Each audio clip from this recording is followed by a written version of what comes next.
everybody, welcome back to Tempest Books. I am Rebecca and today we are doing our first TBR. So we're doing a to be read for December. I'm not normally someone who does TBRs. It's only something I considered since I started or even really started watching BookTube. But since I started filming I thought I'll give it a try. I am the poster child for mood reading. So I will pick up a book beginning of the year, read half of it, and it might be the beginning of the next year before I finish it because I've put it down, I've not been in the mood to finish it, and suddenly decided that the mood I am in is for a completely different genre and a completely different author or type of book. So this will be interesting. I have decided I am in the mood for monster books this month. I was just halfway through yesterday one of Greg Beck books, part of his Lemuria series, and there's dragons in that and an underground cavern where the animals have been left to evolve with no influence from anyone else. So there were a lot of monsters basically, and some dinosaurs. There were dinosaurs. So now I'm in the mood for monster books. So a lot of our TBR this month is going to have monsters in it of the human and animal variety. So let's have a look. Now the first two I have are actually ebooks, which I'm not overly pleased with. I don't actually like using my e-reader that much. I normally just have it with me in my bag if I'm out or if I'm on the treadmill at the gym or something, and I read ebooks then. But the only way I could get these two books was in ebook because I can't get it in any of the book retailers here. And they're really short. They're basically novellas. And I'm sorry, author person, but I'm not going to pay $30 for 140 pages to be printed and shipped down to my island. Life doesn't work like that at the moment. So I'm using my Kindle to look at two new authors for me. They're both monster books. So the first of the ebooks I'll read this month is called The Hive by Michael Cole. It's the first and so far only book in the Gore Sector series, which, you know, with that kind of name sounds awesome already. It has a really interesting premise. Giant monsters have started popping up all around the globe ever since a meteor shower hit the Earth some years prior, like about 3 years beforehand, I think. They've been popping up all over the world, and now all of a sudden they've shown up in the forest of a deputy, ex-army deputy, and he's pretty sure he's about to be eaten gruesomely, but then shows up the Gore Sector people. That stands for Giant Organism Reconnaissance and Extermination, which is awesome. I want to be involved with the Gore people, except less being the person killing these animals and more being the person poking their squishy bits afterwards to see how they work. I would do that. That would be fun. But I want to read that one probably first because, to be honest, it sounds the most interesting out of the two. And I want to be one of the Gore people poking squishy bits. Okay, the second ebook is called The Cavern of the Damned by Russell James.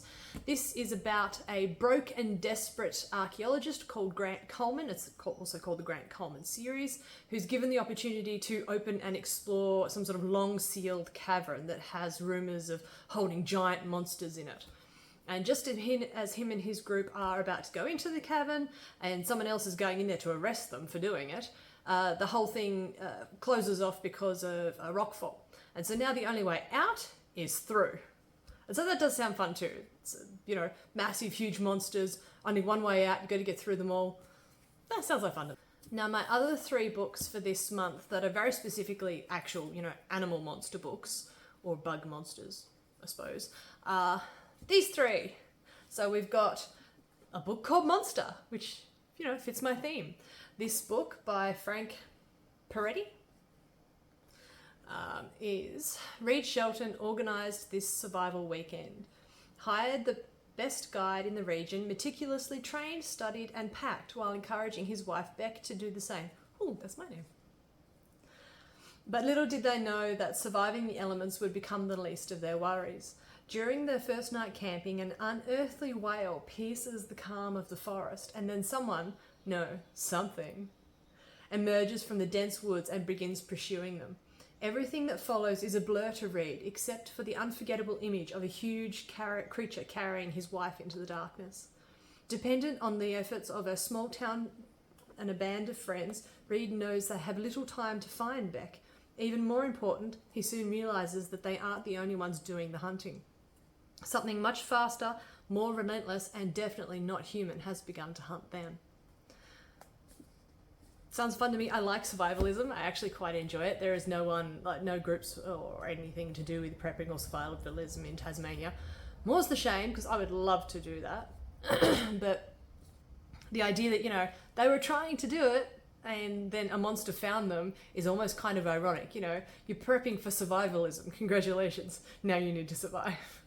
So yeah, I'm looking forward to that one. That one sounds fun. I probably shouldn't say looking forward to something in this TBR. I'm looking forward to all of them. It's like when people say they're so excited about a book in their TBR, but they say it about every single book. So I think I'll just establish the fact that I'm excited about all the books in my TBR.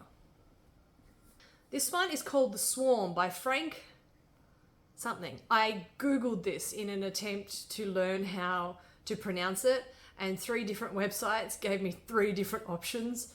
So I'm just going to not upset anyone and not try. I will just go, you, sir, wrote this awesome book. You, sir, wrote this really, really weighty book. There is 900 and something pages in this book. Could you imagine if this was in a hardcover, like a big hardcover, like I prefer them? That would be so awesome. I could bludgeon someone with this thing. I would see grey matter before the book broke. That's awesome. Everything could be a weapon. This book was actually adapted recently into a TV series on CWS, I think. I will put a picture here. I did actually watch part of the first season, not realizing I had the novel it came from. It wasn't half bad. I didn't mind it. And it doesn't seem to be so much as one single monster as the TV show kind of implied it was something we couldn't see that was causing that. But it does sound really interesting. I'll read you the synopsis. A novel of the deep. Something strange and terrible is happening deep in the oceans. Tides and currents are shifting, normally peaceful creatures are attacking, ships are sinking, and fishermen are drowning. The world ecology is in crisis, and that is just the beginning. Led by the claret-loving Norwegian Sir Johansson? Saiga Johansson? You know, that's a problem as a reader. I see so many words for all of my life, and they're pronounced one way in my head, and then when you try and actually pronounce them, and it's like brain fart. What's in my head isn't coming out through my tongue. It's just not working out. Led by a claret-loving Norwegian and the Inuit whale explorer Leon Anawak, a motley group of scientists find themselves in a race against time to prevent the global cataclysm and to head off those who want to exploit it for their own pursuit of power. See, that sounds awesome. But again, it is so chunky. I do wish I had the hardcover now, because just holding this, you know, would be awesome. But I am going to try and read that this month. I'll probably try towards the end, because if I start it in the beginning and it looks like it's going to be super weighty and it's going to take me forever, I won't get the rest read, and I want to, so I'll probably read this last. Okay, so the final monster book is Fragment by Warren Fay. Now, this, I actually do think I've read this before. A couple of these books I actually got in my recent book haul. I'll link that below. I do think I've read it before, but I don't mind because I think I liked it. The ultimate test of survival, when the cast and crew of the science-themed reality show TV Real Sea Life land on the picturesque, unexplored Hender's Island, it is a ratings bonanza. But they are blissfully unaware that the decisions they make will shape the fate of mankind, if only they can survive. For they quickly discover that the island is seething with danger. It is a fragment of a lost continent with an ecosystem unlike anything they've seen before. A host of vicious and exotic predators who live in a lightning-fast blur of kill or be killed. If even the smallest bug ever made it off Hender's Island, life on Earth as we know it might very quickly cease to exist. But just when the stakes couldn't seem to get any higher, the scientists make a surprising discovery that changes everything. See, that sounds awesome. And it reminds me of the island itself on the art. reminds me of the imagery that they use to show how hard it is to get to Dinotopia in that TV series and that movie, how it's always surrounded by clouds and you can't get to it. That's what that looks like to me. So yeah, that one, I don't know, maybe I'll link that in like second or third. If I have read it before, it'll be a quick read. Okay. So now to the human monsters. It's not a monster mash sort of month without the human monsters. So this one is a dark romance. This one's called The Darkly Madly Duet by Trisha Wolfe. I got this a couple of months ago because I basically learnt about dark romance. Like, I've read plenty of romance in the past, but they've generally just been, you know, a little occasionally sort of modern, but mostly just historical stuff. And the darkest it got was some slightly rough intimate scenes. Really, that was it. But then I read God of Malice and went, oh, no, this is a lot more interesting. And so God of Malice led me to basically the whole world of dark romance. And this has serial killers in it. That's awesome. So we've got a serial killer behind bars, the psychologist who's, I don't know, I think she's assessing him. But yeah, it sounds awesome. So I'll read this one out to you as well. They dared each other to the brink of madness. A dark and twisted maze awaits criminal psychologist London Noble when she falls for her patient, convicted serial killer, Grayson Pierce Sullivan. That's a lot of name. As she unravels the traps, her sanity tested with each game, she's forced to acknowledge the true evil in the world around her, books 1 and 2. I like having a series all in one. I love having just the whole thing there. There are a lot of series in my huge great whopping book hoard over there that would do so well if they were just bound as one. I would love that. I even managed to find the Belgariad and the Malorian series by David Eddings just in omnibus form, and I'm like, yes, thank you. I will take that. But yeah, I'm looking forward to that one. That one will be in my, okay, I've had enough of not human monsters for now. Let's pick this up. So the last human monster one we've got is another one that I got in my book haul recently, actually. It is an assassin. This one is a new to me author as well.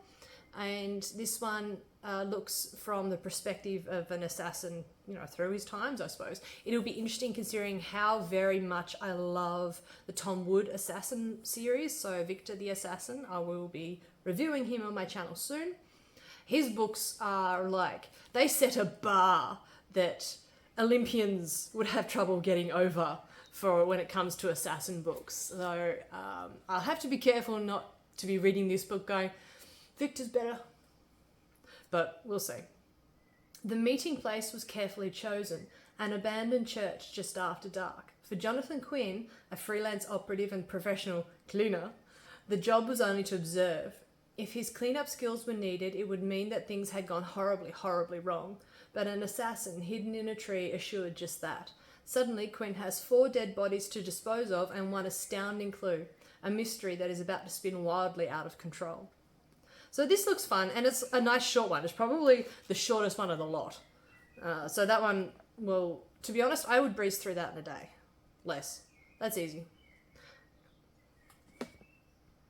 And what is actually probably going to be the most difficult book I've got is Darwin's Radio by Greg Bear.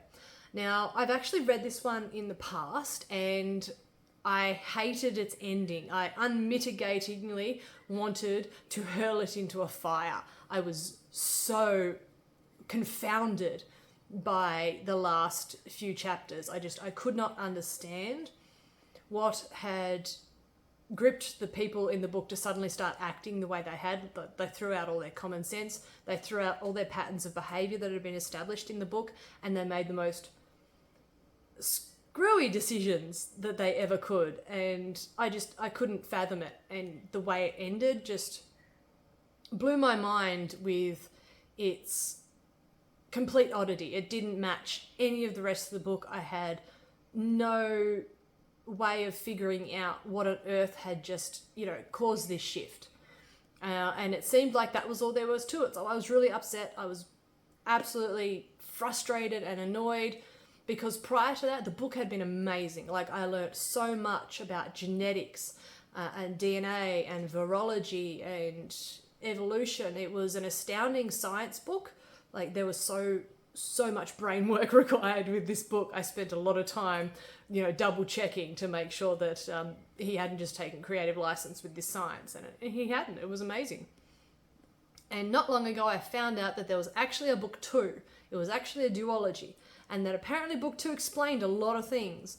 So I thought, all right, I will reread this one.